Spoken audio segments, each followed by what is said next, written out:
Hello, everyone. Oh, I got interrupted by the announcement. Recording in progress, which is great, which means everyone who's missed anything today will be able to get a recording afterwards. Thank you for joining us, everyone. Ramadan Kareem. We really appreciate you making the time to learn about crypto trading 101 and trying to get an idea of 4 o'clock with early office hours nowadays. I don't know if people are tuning in from their home or if they're tuning in on their way home from work. Let us know, in the comments in the chat. Let us know whereabouts in the city you are, or are you stuck in traffic? Because that was me at around 1 o'clock in the afternoon yesterday, Faisal. It took me about an hour, and I'm in the suburbs. I'm not even downtown just to be able to get home. So I think it's a new way of life that we have to get adjusted to here in Dubai. But you're in Jeddah, so you tell us, how's Ramadan over there? Pretty good, pretty good. Same here, honestly. Eamon. Traffic is insane around, I would say, four to between 1 and 4. Traffic gets pretty choppy here as well. So we also share those issues here in Saudi. But so Mm. far, Ramadan's been good, very chilled, very relaxed. Amazing, amazing. It's great. And it's a great opportunity also to catch up with a lot of colleagues that we may not have gotten a chance to catch up to. And this conversation today is actually very, I would say, really very much connected because there's individuals that you catch up with quite regularly, and there's individuals that you catch up with once a year, which is during iftar. And iftar also lends to great conversations, learning opportunities, and crypto, I'm certain, is going to be topic of conversation when I meet up with my colleagues this year for iftar, especially with the select group, which I call the Crypto Bros. That's a topic of conversation. So, very relevant. Today, the agenda is we're going to talk about crypto trading 101. The idea is to give an introductory guide into cryptocurrency. Um, what are we going to be talking about today? The agenda is what is cryptocurrency? Better understanding of the key cryptos that are available in the market and their use cases. I think it's a really good idea to kind of start from the very beginning, understand the ecosystem, understand what the purposes of certain cryptocurrencies, or at least the main popular ones, just so to be able to help you on your journey to learn more about cryptocurrency. How to start. I think that's a pretty relevant one in this case. If you've showed up to this webinar today, it's likely it's because you have shown interest and you want to get into cryptocurrency trading. So we'll walk you through that as well. We're going to talk about something, talk about safety, security, and regulations because it's very pertinent when it comes to this relatively new asset class altogether. And of course, we'll conclude it and open it up for any questions that anyone in the audience may have. Let's treat this as a conversation. So the conversation doesn't necessarily mean you need to wait until we finish our presentations to ask any questions. So feel free to throw in any questions that you may have along the journey. And I did not get a chance to introduce myself. For those who are new to Sarwa, my name is Eamon Gebre. I lead the advisory division here at Sarwa. I've been with the organization just over 4 years, and I've been in the region for over 14, and I've been in financial services for well over 20. So it's gotten to the point I stopped counting now. Faisal, maybe do the honors, let everybody know a little bit about yourself. Thanks, Eamon. So my name is Faisal Abdushakur. I'm part of the advisory team as well with Eamon. I've been at Sarwa for over 3 years now, and my background extends and covers fintech across the US, Saudi, and most recently UAE. I'm a wealth and investment manager. I'm in. I am a wealth and investment manager certified by the Chartered Institute. Sorry, my fasting is catching up on me. Understandable. Uh, and we're really excited today to be here with you and talk about cryptos. Absolutely. So without further ado, let's jump into it. I think it's very important at the very beginning of the conversation to talk about disclaimers. You may be, curious to see what our viewpoints are on particular cryptocurrencies, which direction they're going to go, how they're going to behave. We want to be very upfront with you that we do not have a crystal ball. We cannot tell the future. As with stocks, I think it's even more challenging when it comes to cryptocurrencies, which we'll touch base on in a bit, to predict which direction things are going to go. So we cannot tell the future. And of course, our views today should be taken on as general best practices. We're here to learn and to kind of help you get started, but it should not be interpreted as one-on-one financial advice. Our discussion today is not to influence you to buy any cryptocurrencies or to buy it altogether. It's just if you are interested and you want to get a good background before you start it, this is a place where you can be. On that point, all over to you. Thank you, Eamon. So let's begin. What is a cryptocurrency? At its very core, Eamon, a cryptocurrency is digital money, right? It, but unlike traditional money, though, it isn't controlled or stored by a bank or government. So instead of being, like a dollar or a dirham stored in a bank, it exists on a blockchain. You might ask, Faisal, what is a blockchain, right? A blockchain works like a digital ledger, where essentially anyone can see all the transactions that are occurring, but nobody can make any changes to those transactions. So uh, it, every transaction is recorded and verified by a network of computers. So this makes the crypto ecosystem very secure, transparent, and resistant to fraud. Let's take traditional money, right? Today, if you wanted to send money to your friend that's abroad or a family member that's abroad, normally you'd go to a bank, right? And you'd send those funds through the bank where they'll charge you a fee. And usually that transfer will take a few days, if not more. Whereas with crypto, these transactions happen directly between those people. So we're removing the middleman. There's no bank, there's no government in the middle. So it's a direct transfer of funds. Usually this occurs faster, happens faster than traditional banking methods, and with lower fees. And this really goes to the point as to why cryptocurrencies are important today. And there are really three factors: decentralization. Again, we're removing the middleman from the equation. We're a bunch of people or two people are directly, communicating and sending funds with one another. Two is security. Transactions, as we mentioned earlier, are recorded permanently on the blockchain and are tamper-proof. And three, transparency. Everyone has access to these ledger and can track any transaction, however small or however big that transaction is. But Hmm. beyond being an alternative to traditional money, crypto is now a key and viable asset class. There's no going around that. And it has amassed real staying power, and we only need to look at the current market cap to see this, right? The current market cap for crypto is around $3 trillion, which is huge, right? And also, I would say an important aspect is that institutional adoption has continued to grow, especially in the last few years. If you look at major financial firms or corporations, they've started to slowly integrate crypto into their portfolios and into their overall strategies. Take BlackRock, for example, the biggest asset manager in the world.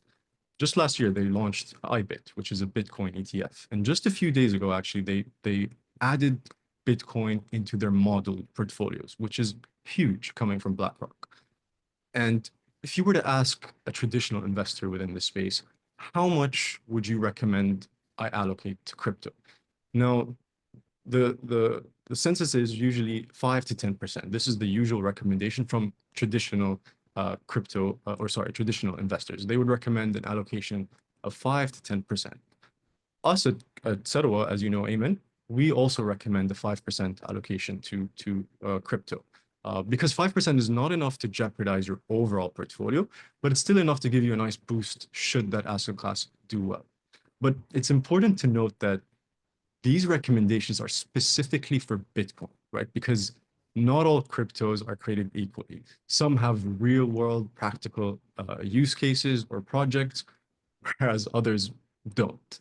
So, Eamon, would you want to walk us through a few of these use Yeah, cases in the crypto? absolutely good. And before I get there, because it's a really great segue, but just to touch upon the whole decentralization and the transparency aspect of things, just to kind of give people an idea what that looks like, right?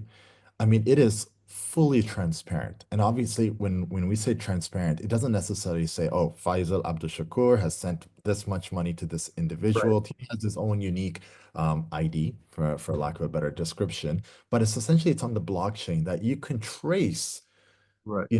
the asset or the cryptocurrency to and fro anywhere that it has been. So if you've transferred money to this person or transferred coins to this person, from this person to this person, it's being held in this wallet. There's full accountability. So from a I guess, yeah, exactly, from an ability to be able to keep track and understand where money has flowed or where this asset has flowed, there's full transparency on there. There's stories that we know, and they call them, within the ecosystem, they call them crypto whales, right? Where individuals will have huge positions in certain cryptocurrencies. And these cryptocurrencies are sitting in a wallet, which everyone can see with full transparency that this person might hold $5 billion worth of Bitcoin, but it's just sitting there and sitting there.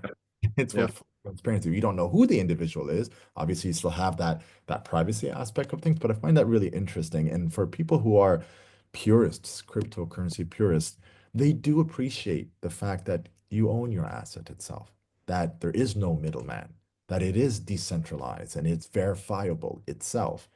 What are some of the things that you've heard, Faisal, over the years about, the concerns that people, have communicated about having a middleman essentially in place? Yeah, I would say the last analogy you used was an excellent one because I was reading something earlier that framed it this way. Like if you have dollars, you can think of it as if you're renting an apartment. Whereas if you hold cryptocurrency, it's like you own it's like you own a home, right? So so long as you're using a dollar or any other government issued currency, in the end, you do not own that currency. It's the government that issued that currency that control, monitor, and govern how that currency operates. Whereas when it comes to cryptocurrencies, that is completely removed from the equation. You are the owner of that asset. The buck stops with you, essentially. Brilliant. That's a really good analogy.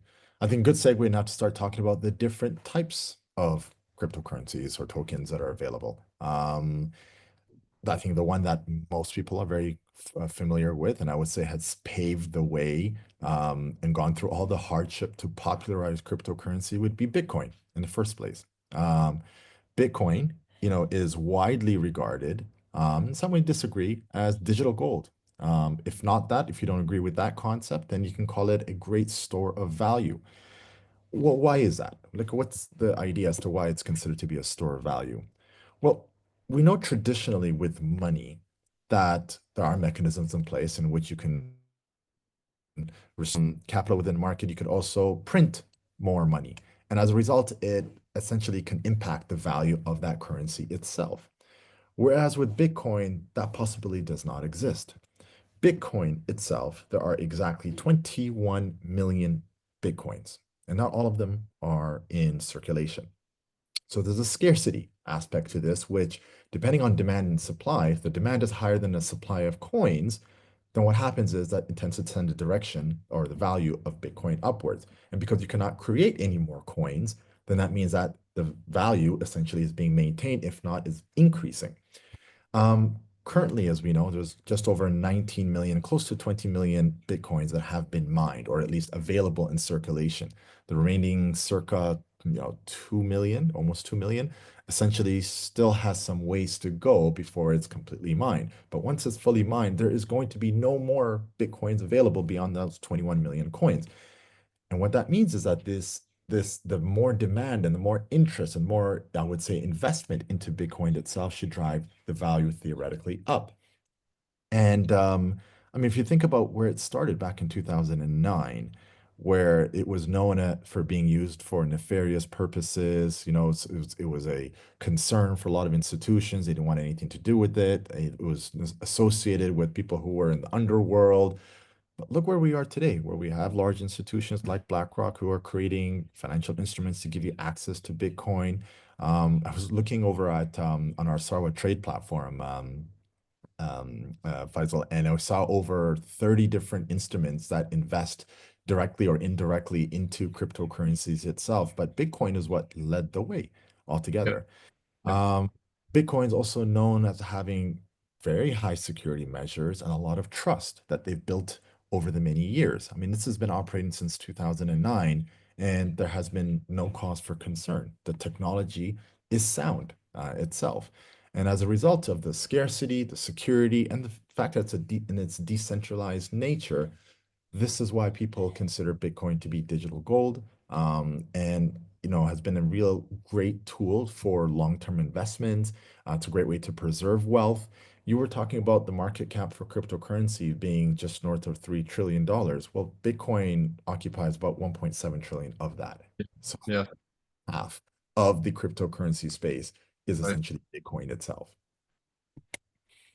Um, then, now this is the kind of the neat thing about Bitcoin itself, but one of the challenges that it has is that although it's a medium of being able to pay for goods and services, Bitcoin itself is quite chunky in from a technology perspective to be able to exchange it for goods and services. So if you and I are talking, Faisal, and I say, hey, look, I want to buy your car, I'm going to give you X number of Bitcoin. I'm not going to give you one whole Bitcoin because that's quite a bit of money, but I'm going to give you a partial amount of Bitcoin itself. The transaction costs and also just the time it takes for that technology for Bitcoin itself, it's quite cumbersome and it takes a little bit of time and it costs a little bit more money than I would like to pay. It's still reasonable, but it takes a little more time. It costs a little more than I would like to pay. There are, I would say, other payment methods that use Bitcoin as the base, which is Bitcoin Cash. It's a and what that is essentially it's a peer-to-peer digital cash for everyday transactions. So it was essentially Cash was created by increasing Bitcoin's block size to allow more transactions to be processed at once. So bigger blocks means more space, which means that it's able to essentially convert the utility into, in a much faster period, which keeps the fees low and also doesn't really keep the network hanging. It allows it to actually process it quite quickly. And it's Bitcoin Cash is ideal because you can use it for everyday spend, whether it be for groceries or for be able to buy your car, for example, Faisal. This is a great tool or an example of a tool that cryptocurrencies have, to be able to use as a tool to be able to purchase services or to be able to purchase goods and services itself. The main focus of Bitcoin Cash is essentially just on usability, making it more practical for day-to-day transactions, in comparison to Bitcoin, which is often held as an investment. That's what I would say about, this class of cryptocurrencies, Bitcoin and Bitcoin Cash. Now, although this presents opportunities, it also presents challenges. Hmm. To the slide where we're talking about the Ethereum, where we're talking about Solana, Polkadot. Now, in that example that I gave you of me buying your vehicle, right? Let's just say you and I had a handshake agreement, Faisal, that, hey, I'm going to buy your car. We agreed on a price, and I've transferred the coin to you, right? What's to stop you from saying thank you, masalama, and you go jump on a plane to Hawaii and not transfer the car over to me? True. Virtually nothing, really, right? Remember, there's no middleman here, right? There's no bank, there's no solicitor, there's no contract, hint, hint, right? And it's not enforceable because we have essentially a handshake agreement. There's a trust factor here, right? Which is very challenging if you're dealing on an international scale, global scale, where you're looking to purchase any goods and services and you want to pay with cryptocurrency. And this is where a unique set of, I would say, of cryptocurrencies that solve this problem. And essentially, there are cryptocurrencies that offer smart contract. These are smart contract platforms, actually, to be more specific.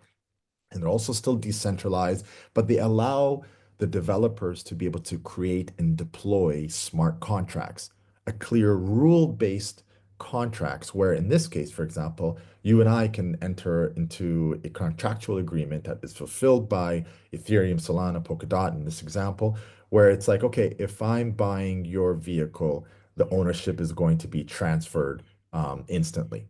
That could be a part of the smart contract itself. Okay. The main purpose of this is essentially to enable the creation of smart contracts and decentralized applications that operate without intermediaries like banks or lawyers or other centralized organizations. It provides people a way and in organizations a way to make agreements and to execute the transactions without worrying about the trust factor, right? I mean that just makes things a lot easier to when you don't have that background itself, right? When you don't have a middleman. And the beautiful thing about these smart contract platforms is that you can automate them. They still give you the full security, like any other, I would say, platforms or blockchain. There's transparency. You can track it on the blockchain itself. It's still, because of the fact that you're eliminating intermediaries, smart contracts still have reduced transaction costs relative to using an intermediary. So rather than me hiring a solicitor to broker this deal for us, Faisal, then the smart contract can essentially solve that problem, which means I don't have to incur the cost of working with a solicitor itself. It addresses the problem of trust. You don't have to worry about trust anymore because it's built into the smart contract itself. So Ethereum is a really great example of this. It's one of the most, I would say, widely known smart contract platforms. It introduced the concept of smart contracts and decentralized applications. You're able to essentially write smart contracts using the programming language right built into the ecosystem itself. Solana is a relatively new, I mean, relatively new, but it's still been there for a while, newer smart contract platform. It's known or more famous for its speed and scalability. Um, it uses a different methodology. It uses a unique consensus mechanism called proof of history, which allows for faster transaction processing and lower fees. And Polkadot is also another one. It's been there for quite some time. It's a multi-chain platform that allows different blockchains to interoperate with one another. So let's just say you are on one particular blockchain and you have a contract on another one. It allows them to essentially to interoperate and connect with each other. So you could have multiple smart contracts running at the same time, which is a really unique feature of, I would say, this crypto space itself. Any other thing that you want to add on this one, Faisal? I was just going to say, when you were talking about crypto, Bitcoin and Bitcoin Cash, it reminded me of a story way back when Bitcoin was gaining popularity.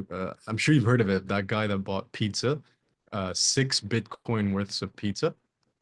Have you come across that story? And because at the I, time there I, wasn't an alternative, right? There wasn't a Bitcoin Cash or any other stable coin. So this person was using Bitcoin to buy everyday items, and I'm sure he's regretting it now. But he paid 6 Bitcoins for for a pie, for a pizza pie. So yeah, early on it was very cumbersome, but we've come a long way since the early days. I But agree. Well, we hear stories like this of people who've lost their wallets in landfills, and which we're going to come to wallets in a bit, anyhows, right? You sent a post, you shared a post this morning on LinkedIn, Faisal, about you buying or you buying into Bitcoin when it was what, $6,000 per coin, yeah, 6,000. yeah, Uh, yes. you were kicking yourself for not buying more at that point in time, right? I am now. I'm crying inside, but essentially that was my entry point into not just crypto, but also the whole world of investing. I hadn't invested in anything up until that point, but yeah, I got into Bitcoin early, but I didn't go in as strong as I'd liked. But it taught me a very valuable lesson, I would say, nowadays. There's always time, and you've got youth on your side, so you continue smiling. You don't look like a man who's crying inside.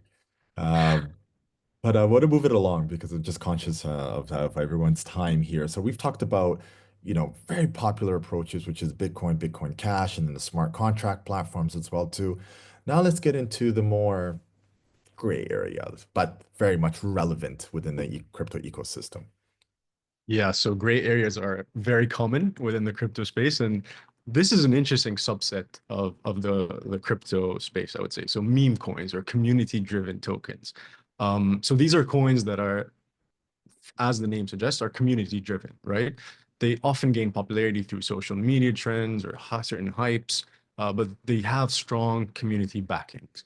Rather than having intrinsic value or technological advancements, it's the community behind it that gives it its value. So they can be very speculative, but they also showcase the power of the decentralized community.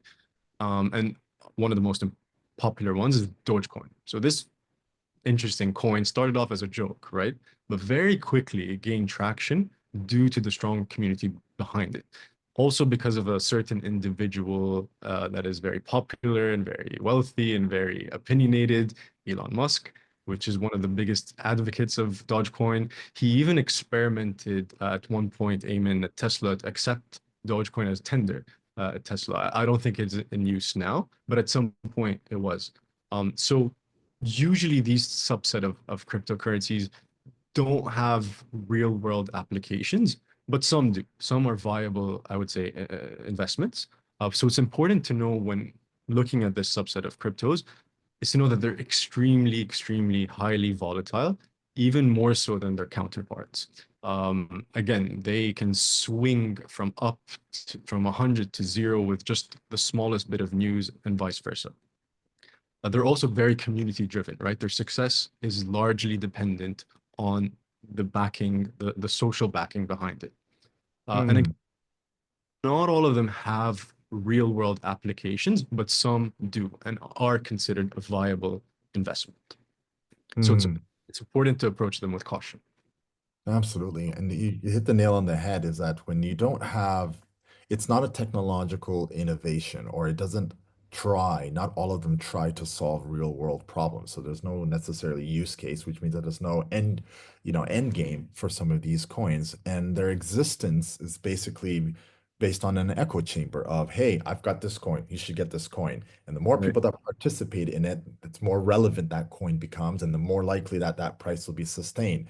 But therein lies also the risk as well too, right? Where you and I can just create a coin today, Faisal. Let's call it Faisal coin. And put a very nice image on it and get it very popular, and all of a sudden people get into it. But that's the danger also that comes with cryptocurrencies. And not to get ahead of myself, but that's something that we're going to talk about is that there are absolute risks, and there's different levels of risks and different levels of volatility. And I think meme coins are within that space of exceptionally speculative asset class. Crypto Right. itself is speculative, but this is a prime example of speculative investment vehicles.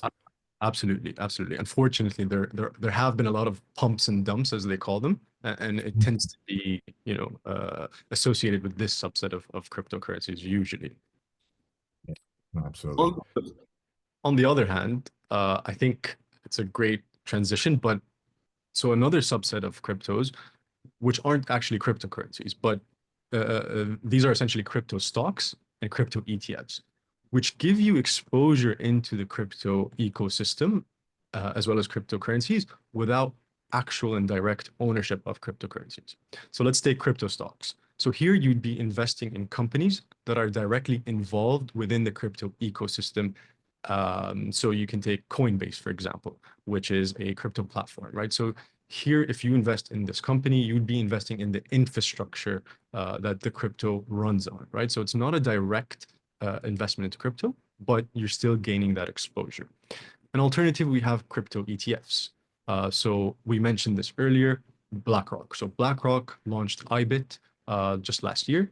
And as it stands today, I believe they have 50 billion in AUM just in that fund alone. So it goes to show that, as we mentioned earlier, the more traditional financial institutions have started to adopt these cryptocurrencies, and it's giving them more staying power. So a crypto ETF is another way to gain exposure into cryptocurrency without directly owning that cryptocurrency. And essentially, what you can benefit from these two subset of cryptocurrencies or exposure to cryptocurrencies is you can still benefit from the diversification that crypto has to offer, but without gaining that direct exposure to crypto, right? You can have an indirect exposure to crypto and still, benefit from that diversification element. Also, these tend to be less or have lower volatility than owning a direct cryptocurrency because they're wrapped in more traditional vehicles. Which also gives them regulated benefits, right? Some of these, for example, the Bitcoin ETF, it provides some regulatory framework and protections for you as an investor. So while the underlying asset is cryptocurrency, but you still maintain some of the old traditional benefits of owning a stock or an ETF. And they're offered on a very, I would say, relatively cost-effective basis, I would say, considering the fact that they're taking care of everything for you and you have the oversight and the peace of mind. Relatively, they could be more expensive, but they're actually pretty reasonable. I've seen actually downwards pressure on the expense ratios of some of these ETFs ever since their initial launch in early last year. And for context, the SEC, so Securities Exchange Commission, last year basically gave the green light for a spot Bitcoin ETF, which launched a number of companies to offer Bitcoin ETFs. So we're talking about the likes of Grayscale, which was quite early in the I would say in the journey itself. They converted over into a Bitcoin ETF. BlackRock got into the game as well too, and they've essentially taken the whole cake now at this point in time. I would say they're one of the largest, Bitcoin spot Bitcoin ETF really in the market itself. But there's a number of other ones. I mean, you've got Fidelity chose to get into the space as well, to Franklin Templeton. I mean, these are institutions who are very traditional fund providers or asset providers have decided to get into it. Schwab has offered thematic ETFs as well. And by the way, all of these, so essentially, kind of we geeked out and I looked at each and every ETF related or to cryptocurrency on our Sarwa Trade platform, and you've got about 31 crypto related stocks available on Sarwa Trade. With regards to actual crypto coins themselves, you've got about 18 available on our Sarwa crypto portfolio, and that list will be growing over time. We do take a very curated approach to the coins that we add on there. We don't necessarily just jump on trends and what's popular at that point in time. We do want to see something with a little bit more sustainability. It's been there for a while and a little bit more of a reputation, and also in partnership with our broker Alpaca, in partnership with our regulator ADGM, we do try to make sure that what we offer makes sense, really, at the end of the day. Perfect segue, Eamon, into how can one start trading crypto? It's all just falling into pieces, isn't it? They all fall into place, right? Sorry. So you want to start trading cryptocurrency. Well, I think the first place that you'd start is that, well, you need to identify a platform that you want to utilize. And you want to find a platform that's suited to your needs, whether it be the user interface or whether it be the security features or ease of use, whatever it might be, because they're not all alike.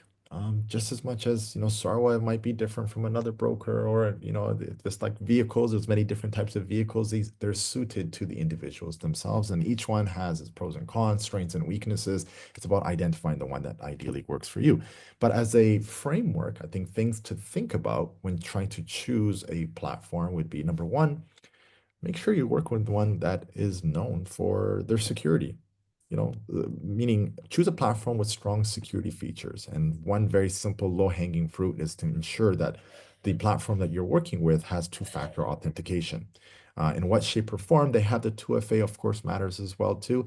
For those who are Sarwa users, we've got a multi-pronged approach essentially to secure your wealth with us. So for example, you've got your initial credentials to log in, then you can essentially have Face ID, or you can have the email 2FA, essentially where you have to put in the codes. But also there's a tertiary way as well too, where some of these other platforms or all of these other platforms allow you to transfer to third-party accounts quite easily. And if you don't have the 2FA or these extra verification processes in there, it could be as simple as just you leaving your phone outstanding, or sorry, out about on the table somewhere in public, and somebody logging in and just sending all of your assets into another to a third party. Right. That is essentially eliminated here at Sarawak, because you can only transfer money back to yourself. So wherever you may hold a bank account around the world, you can transfer your assets back to yourself, and that's a tertiary security feature that you have. So whomever you are investigating or exploring for a platform, just do make sure that security is top of mind. Number two would be just paying attention to the fees. Some platform providers are very transparent. You can go to their website, you can very easily read and understand what the fee structure is. But some institutions, you've got to kind of have to dig and try to do the math and carry the one, just try to figure it out. User interface. I think a lot of people really underestimate how important a easy to use user interface is. And the reason I say that is there are some platforms that are catered to a more sophisticated investor who might look for all the bells and whistles, all the, I would say, advanced tools to give them that edge to be able to make an informed decision. Whereas if you're just starting out, you just want the ability to be able to buy, to sell, to be able to identify the coin that you want. That's, I would say, a very important step, because the first step is usually the hardest, especially if you're trying to introduce yourself to a new asset class. Do find one in which a user interface supports how you'd like to be able to review your portfolio, how you'd like to be able to, purchase a cryptocurrency itself. Next, I would start thinking about supported coins. There are thousands. I don't even know if that's a safe enough number to say anymore. Maybe tens of thousands of Yeah. cryptocurrencies on the go at any moment in time. And on a daily basis, I received this feedback from a client the other day. I think there's circa maybe 2 to 3 thousand new coins that are introduced in the market every single day, because it's relative to launching a company and achieving success and being listed on a stock exchange. This is pretty easy. right? Just a little bit of technology, a little bit of marketing, ideas, etc. Not to understate the amount of work that goes into it, but relative, it's pretty easy. Not all of them survive. In fact, more will fail than they would survive, right? Right. But that does not mean that all of the coins that you might be interested in will be available across all platforms. There are certain platforms that specialize in ICOs, meaning initial coin offerings, brand new coins to the market, yet unproven, but has a potential, explosive potential. So they'll just specialize in that. Some coins will maybe focus on the hits. Hey, I've got your Ethereums, I've got your Bitcoin, I've got your Solana, I've got all the ones that everybody's familiar with because our client base, this is what they want, right? So this is, a thing to just to keep in mind. You might want to check out to, whichever platform you're interested in investing through if they have the coin that you're interested in. Last, I would say is reputation. No, actually, second last. Actually, let's put it as last. Reputation slash regulation. Let's put that all into under the same category itself. So we talked about security, the importance of making sure that there's enhanced security protocols within the platform itself, but reputation slash regulation matters as well too. That there's a myriad of conflicting, I would say, approaches to regulating the crypto space just at the very least ensure that the crypto platform that you're using is regulated, which means that there's accountability, there's oversight. You're ensuring that your hard-earned money is being placed within an institution in which they are following the protocol, the best practices to make sure that you're protected. And having a regulated institution ensures that all the checks and balances are being done to protect you as a user.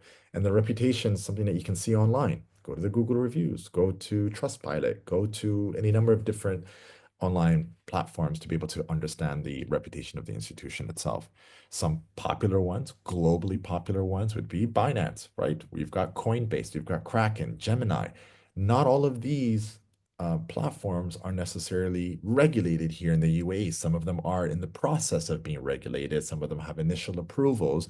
But this is important to note because where you live, even though you may have access to that trading platform because they can onboard clients from different jurisdictions, it doesn't necessarily mean that you have regulatory oversight here in the country itself. So if you're a UAE resident and you're investing in a crypto trading platform from overseas and something happens, you can't go to the local regulator here. They'll say, well, we don't regulate that institution. That's overseas. That's another institution. You've got to reach out to that regulator themselves. So just things to keep in mind itself. We at Sarwa, we're regulated by the Financial Services Regulatory Authority, which is within ADGM, Abu Dhabi Global Markets itself, and they provide guidance and accountability essentially to all users here at Sarwa. So it's important to kind of pay attention to that.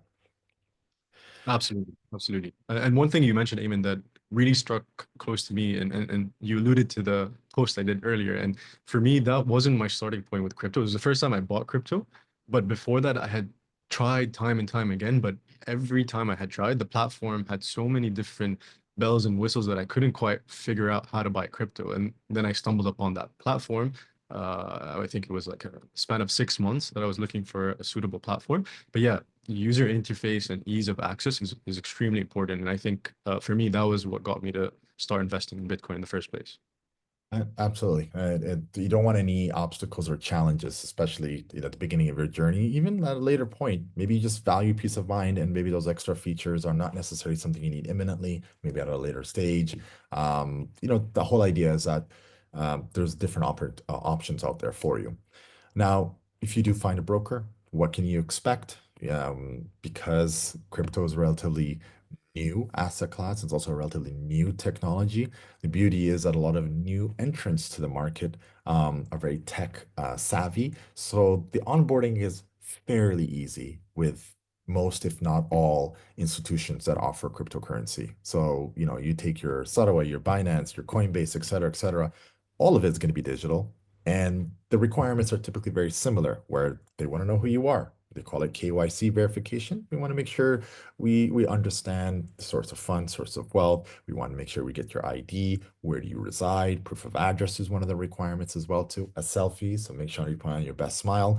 And this is usually the setup for most, if not all, cryptocurrency trading platforms, followed by just ensuring you put your settings for security. So again, we definitely recommend you enable two-factor authentication. And once you're up and ready to go, up and running, Simple as just investing your capital, your fiat currency, your hard currency that you have, and some institutions allow you to just transfer money directly to them. Some institutions allow you to do it via debit cards slash credit cards, and myriad of different ways as well too. But once you put your money in, your next step is to buy your first cryptocurrency, and that's essentially the flow of finding the right trading platform and then essentially executing your first trade.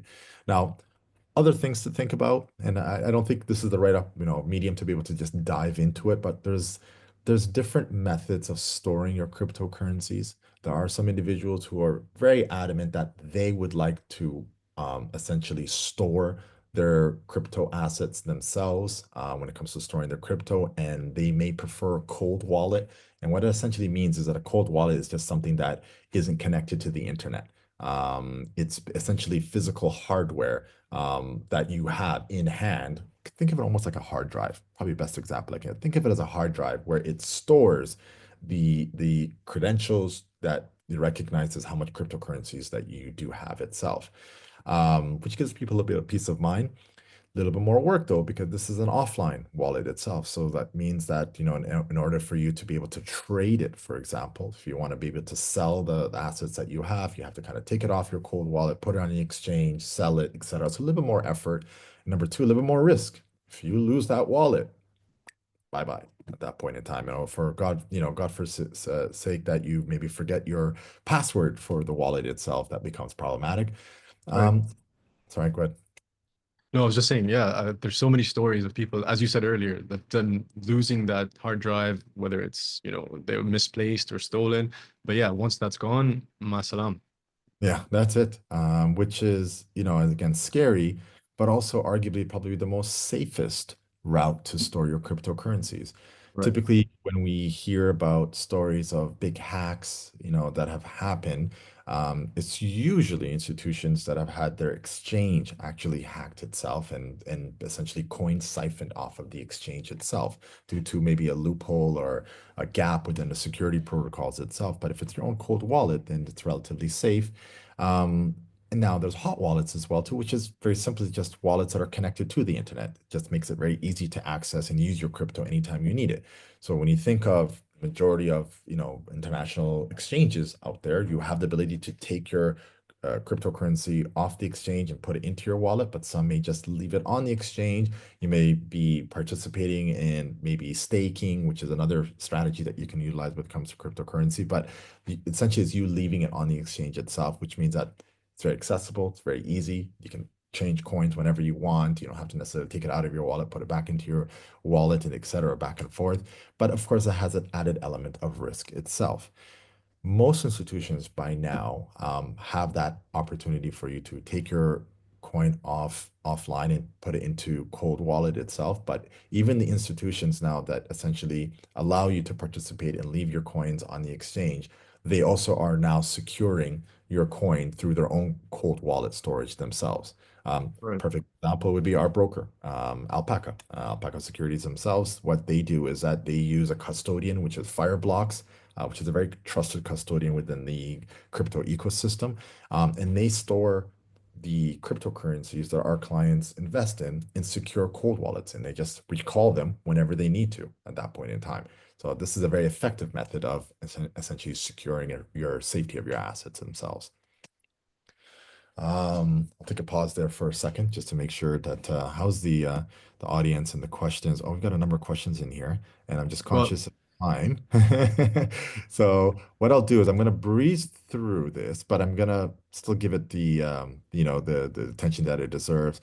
When it comes to crypto trading strategies, believe it or not, it is you can actually adopt a number of the investment strategies that you would utilize when it comes to trading stocks themselves. For example, an individual who wants to get into buying stocks, they might take a buy and hold approach. A number of individuals within the crypto space take the buy and hold approach. In fact, they've nicknamed it HODL. So that's where essentially we buy a cryptocurrency and you hold on to it for the long term. Regardless if there's any market dips, as little or significant as it might be, it doesn't matter to them. They believe in this crypto projects so much so that they believe that this is going to be a great generator of wealth, that they will hold on to this cryptocurrency for an extended period of time. Dollar cost averaging, similar to, investing in the stock market, is a very effective method of how you can actually start investing in cryptocurrency. If you get paid on a monthly basis, you can allocate a budget from that on a monthly basis and allocate it towards cryptocurrency, and buy it in the same way.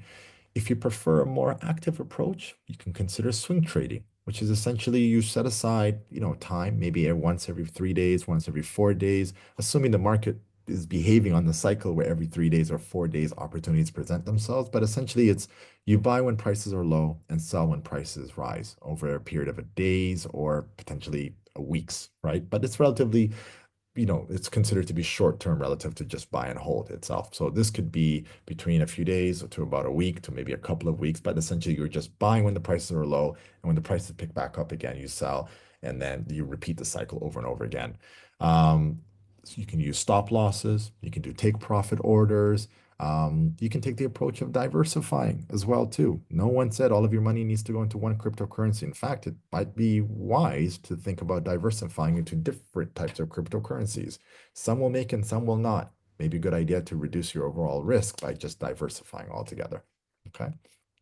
Um, yeah, I think I mean I'll stop there, and maybe we can move on to the safety, security, and regulations, which I know I've kind of touched on already, but why not Yeah. discuss on that aspect? Thank you, Eamon. I won't bore you guys with too much details, but yeah, as Eamon said, when choosing a platform, make sure they have features and functions such as two-factor authentication that will prevent, any external parties from accessing your wallets or your cryptos. Make sure you understand how the platform is storing their crypto because it does matter and it will impact the overall security of the platform. And number three is a bit hard to assess, but avoid scams, right? And a good rule of thumb is if it's too good to be true, it probably is. So always make sure you read the fine print, understand what are the terms and conditions of this platform, just to be aware of what you're getting into. Now, another interesting area within this topic is regulations, right? So every country has their own set of rules that govern cryptocurrencies or have certain attitudes toward cryptocurrencies. Eamon, you mentioned here in the UAE, we're quite lucky because it is a growing hub for crypto innovation with ADGM and the FSA really providing the necessary framework for these asset classes or companies to flourish, right? But just an interesting comparison, just our neighbors or where I am right now, Saudi Arabia. So it's a very gray area when it comes to cryptocurrencies. Technically, it's illegal to trade in crypto or hold crypto. But ironically, Saudis are one of the biggest traders and holders of cryptocurrency. So it's a very interesting dichotomy. But nonetheless, it is something that they're looking at right now and hoping to grow and foster. But as it stands, no crypto whatsoever in the kingdom. And then just next door in UAE, it's a flourishing crypto hub. Similarly with the US, right? We've all probably heard the latest news to come out of the White House. Donald Trump saying that they're going to include cryptocurrencies in the reserves. He's also repelled some executive orders that were made by the previous administration. So I would say the U.S. is going in the direction where crypto will take center stage, I would say. Hmm. So on the other hand, we have China, where China has really strict rules and regulations against crypto trading and crypto mining for a number of different reasons. But you can just having those two countries side by side, you can see one that's building the framework, ready to incorporate it into its arsenal, where you have another one that's, being very strict and blocking it off from every corner. So it's interesting to know what's the legal framework and the regulatory framework behind cryptocurrencies in the country you're in, to just to be aware of any short or long-term implications that might impact your crypto holding. Why this matters is that we are not living in a digital world. As as far as cryptocurrency has gone, yes, 3 trillion market cap, amazing, brilliant. Stock market itself is well over $100 trillion. So let's take that into perspective, really, at the end of the day. And cash is still a viable medium to be able to pay for goods and services. There's no question about that. So until we start living in, on digital world, cash is still king. We still need it. And the challenge that one needs to be kind of aware of is that because there's no uniform approach globally to regulations when it comes to cryptocurrency, then that means that there can potentially be obstacles around the world for you to convert your digital currency into fiat currency. So if you're trying to purchase, again, a car, if you're trying to pay for groceries, etc., what if they don't accept digital currency? That means you're forced to convert your digital currency into real currency. But if you don't have the infrastructure in place because of the fact that regulations don't allow them to facilitate these types of transactions, and what you have is you're worth millions and billions of dollars on paper, but you can't translate that into a real world application or real world currency itself. And that's, I think, is it's time. That's all it's really going to take. I say that as in because there are certain countries who are sprinting ahead and certain countries who are kind of taking a step, taking it step by step. There are some who have just dug in their heels on when it comes to regulating the space itself. We've seen things change overnight. Up until last year, it was very much, the SEC was there was a witch hunt for cryptocurrencies, and there was that quite a bit of friction where is this considered to be a property? Is it considered to be a commodity? Is it considered to be I don't know, is it an asset essentially? Where if you are designating this as an asset, then should we tax it? And these are other conversations that people are having on an ongoing basis, right? So it is an ever evolving ecosystem itself. Some countries are much further ahead, some countries are a little bit behind. And I think it's important to kind of take these things into consideration from a risk perspective, and also from a diversification perspective. On that point, I think it's very timely for us to maybe start taking some questions on here. Nice. Got about 9 minutes left until the end of the hour and the top of the hour, sorry, and be good to kind of start taking in some questions. Absolutely. We've got a good number of questions. Let's see. All right. So, okay. Anonymous asked, can crypto ever be truly safe from fraud and scams? How should one balance decentralization with security? Excellent question. I would say through the various topics that we discussed, how the crypto is stored, certain platforms have more strict security measures than others, having two-factor authentication, also coupled with your the storage method. So having these tools in place can reduce the risk associated with holding crypto. So it just depends on the method where you're buying your crypto. Is it on a platform? Is it on a cold store wallet? Is it through a well-known platform? As Eamon mentioned, the larger that platform is, the more likely they'll be in a good and sound position. So it just depends on where you're looking to trade that crypto. And just to add to that, is is the banking system void of fraud? Is the banking system void of opportunities for you to be taken advantage of? Banking True. system, the only system that we know, arguably the oldest system that we know, but yet till today, fraudsters still take advantage of that ecosystem itself with all the checks and balances. So I think as a general answer, I don't think you could ever really eliminate fraud. I used to have this impression when I was a kid that fraudsters are bad guys who have nothing better to do and they're not that smart. Oh, these guys, I mean, they're CEOs of fraud, and this is their full-time job. If you think about it, if you were really good at, if your full-time job is to focus on doing something bad, I think you probably get really good at it. So let's not take these guys for granted. But the beautiful thing is that technology evolves. The people on this side of the equation who are fighting against fraud get better at what they do. They learn from previous tricks, and you essentially build up your war chest of how to be able to stop any potential fraud itself. So I don't think there's anything that's immune to potential fraud, but certainly there are key steps that you can take to prevent it.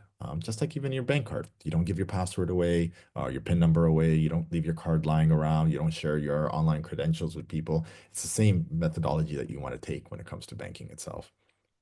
Absolutely. Thank you, Eamon. We have another question from Anonymous. He's asking, or they're asking, if Bitcoin is decentralized, how is it that the market capitalization is defined, and why is it exhaustive? Why can't there be more than 21 million Bitcoins? Great question, and that's to put it shortly, by design. So the creator of Bitcoin set it up that way to create a sense of scarcity. So scarcity will also inherently give it, more demand and more value. So that's by design. Not all cryptocurrencies are scarce. Some have unlimited. There's no cap to how much crypto you can mine, but specifically with Bitcoin, it is capped. So, and that usually is to give it, scarcity. Great answer to that one. There's a question here. It's someone who took me up on that car example. Faraz, thank you so much for this beautiful question. Really kind of made me think and kind of prepared an answer for you. So the question is, are smart contracts, and this is where we were talking about the different types of crypto ecosystems. We were talking about Ethereum, Solana, etc. And Faraz's question is, are smart contracts defended by law? So if you had a smart contract and you didn't send the car to Faisal, what would happen in that case, for example? And that's a brilliant question because it is very much dependent on the jurisdiction itself, but which is odd because we're on the internet. So what jurisdiction could it be? Well, let's take a step back first, right? So let's talk about fulfillment of the contract itself. So you and I came to an agreement. There's a smart contract. I'm supposed to pay you, and you're supposed to hand over the title deed to the vehicle itself. The smart contract itself is dependent on these variables being met, right? So at the first line of defense essentially is the smart contract itself, right? Where A won't happen if B doesn't happen and vice versa. So that itself already is supposed to be, essentially foolproof. But let's just say something happens, which again, I don't come from a technology background, so it's very hard for me to kind of speculate on what could happen. But in the unlikely event that that does not happen, let's just say, right? So you go down the route of you want to go through litigation, you want to take it to courts, you want to be able to ensure that the agreement is fulfilled. What are the elements of a contract?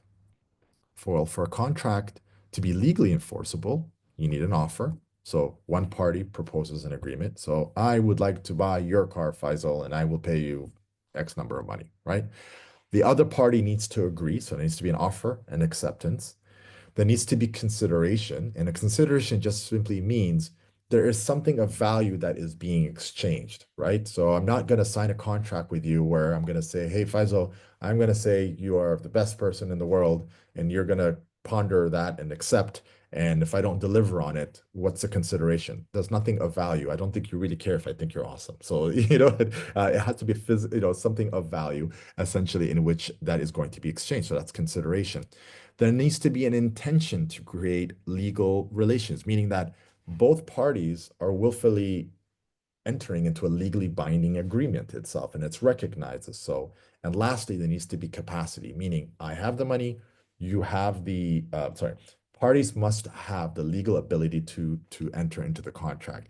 I have sound mind and body. I have legal age to be able to enter into contractual argument. So this is essentially what is a legally enforceable contract, which should be built into the smart contract itself.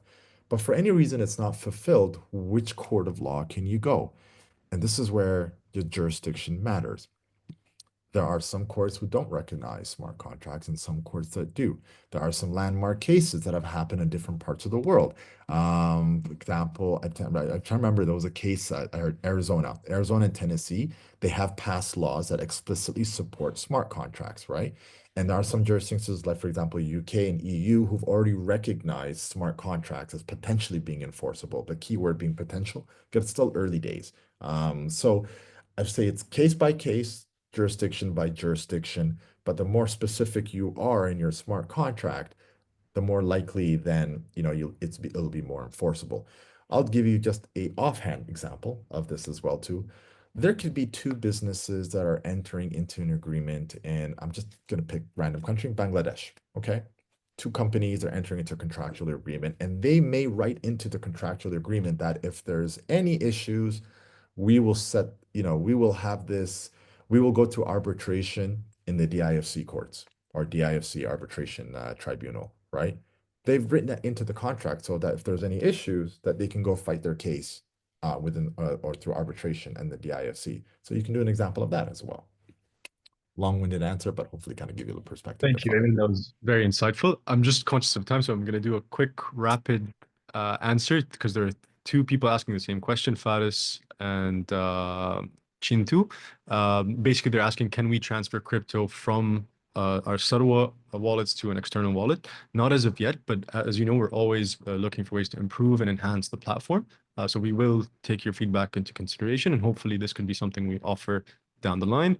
Another relevant question from Adita, where they asked, when you buy crypto in Sarwa, will it be a CFD or will I be owning the currency? No, it won't be a CFD. You will be owning the underlying asset.